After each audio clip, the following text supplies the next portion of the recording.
So magandang gabi po sa inyo lahat. Andito na naman si Kyle Hunting Mutya at meron na naman po tayong mga bago po sa inyong ipapakitang mga gamit. Ito po ay mga gamit na mga pinapangarap ng mga antingero. Ayan po. At mga ginagamit sa mga kombate, pang proteksyon at pangkalatan po. Ito po ang aking mga gamit na mga sarili kong gawa. Ito po ay sarili kong gawa. Ito po.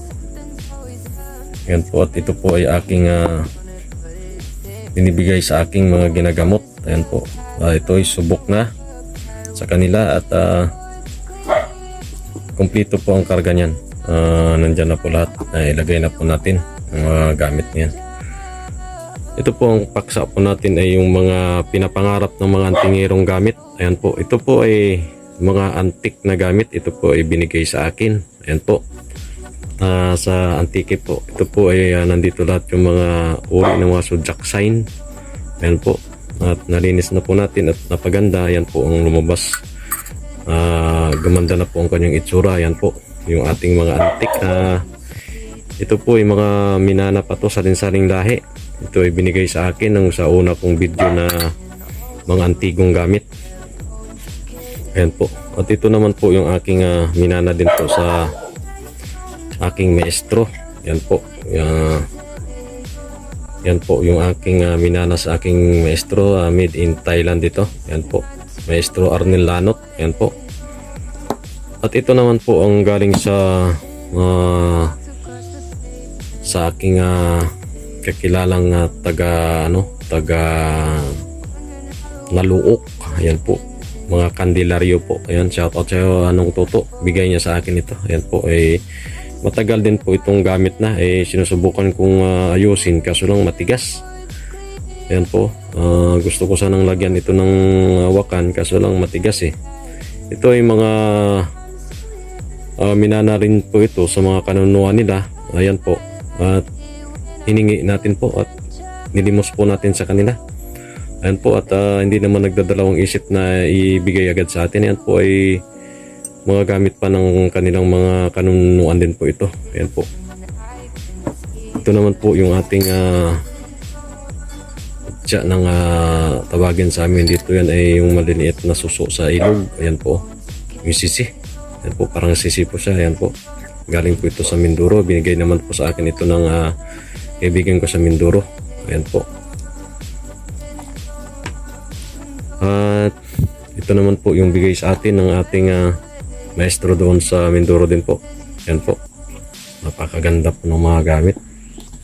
Ito naman po yung ating laging kasama. Ayan po yung ating palos. Ayan po. Ito naman po yung aking personal na nakita. Na ito ay gamit din po. Ito ay antique din po. Ayan po. At para sa uri ng lighter. Ayan po. Nabubuksan po siya. Ayan. Ayan po. May laman po kasi yan. Nilagyan ko ng laman po yan. Ayan po yung mga antik natin na mga gamit. Ayan po. Ngayon po, ang paksa po natin dito talaga ay yung pinapangarap ng mga antingero ng mga gamit. Ito po ay pinapangarap talaga ng antingero na makuha or mga nagharap ng mutya. Bagos po ito'y bira lang po itong maibigay ng kalikasan. Ito'y galing sa himpapawid. Ito po ay tinatawag na bulalakaw. Yan po.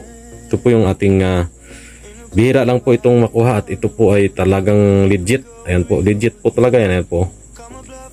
Ayan po yung ating legit na bulalakaw. Ayan po. At ayan po. Kung nakikita po ninyo yan. Ayan po. Bilog po talaga siya. Ito po ay may tinamaan lang po ito siguro nung pagbagsak kasi parang uri siyang mata. Ayan po, kung napapansin po natin yan, nasilaw po siya. Ayan po, para sa uri ng mata. Ayan po, at napakamarakas ang kanyang enerhiya. Naghihigop ng negative energy. At lalo na yung naghihigop siya ng, nagbibigay siya ng lakas, poder, protection, lahat nandito na. Kasi pag may lumapit sa'yo, susunugin din po niya kasi ito ay nasa apoy. Ano to po sa apoy rin po ang pinaka lakas nito. May apoy din po ito. Pagkos po ito ay apoy na bumagsak sa tubig at ito ay ganyan po ang itsura. Yan po ang original po at legit po na bulalakaw. Yan po. Yan po. Kasi parang ito'y salamin na sa loob.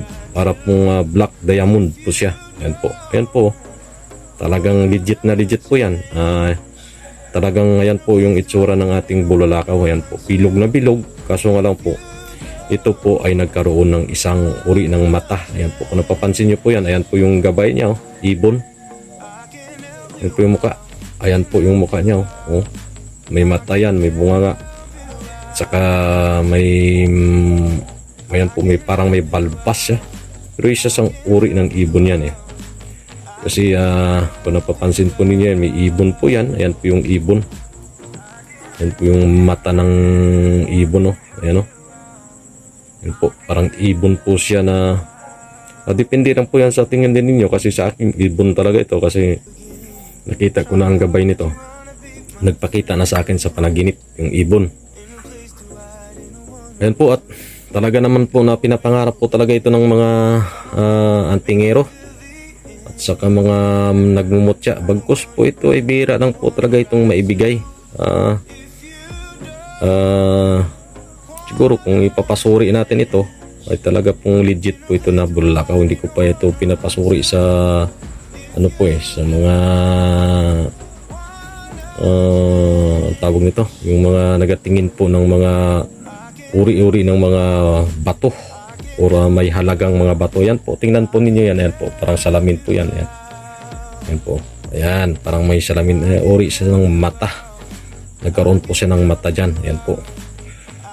At nagpapasalamat po tayo sa mga lahat po ng aking mga solid subscriber. Ayan po ang ating mga bagong mutya po. Ayan po, na inalagaan po natin. Ayan po yung mga mutya natin. Ayan po, magaan po yan.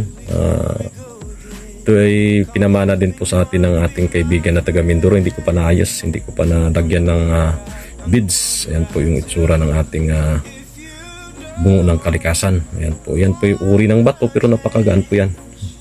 Saka yan po yung ating mga mutya na mga alaga po natin yan. Ayan, pinapakita ko sa inyo yung ating mga alagang mutya. Ayan po, ayan po yung ating mga alagang mutya.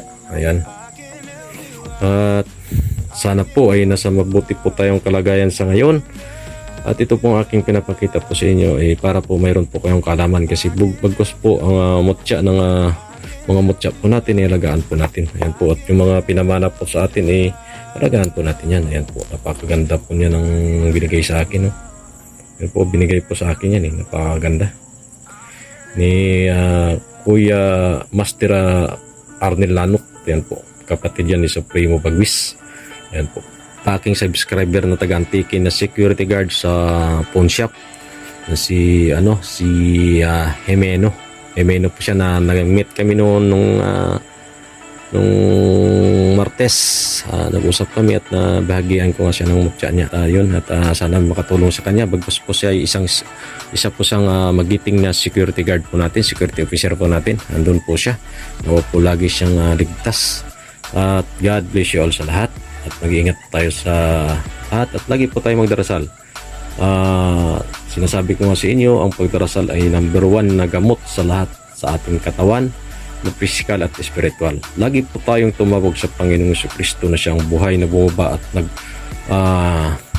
sumakop at nagbigay ng buhay niya para po tayo ating mga kasalanan. At naway po lagi natin siyang iisipin na siyang tunay na Diyos, siyang buhay na Diyos. Siya si Jesucristong buhay na bumaba. So, Messiah and Manuel Salvador Tingnan. Naway nasa maganda po yung kalagayan. God bless you.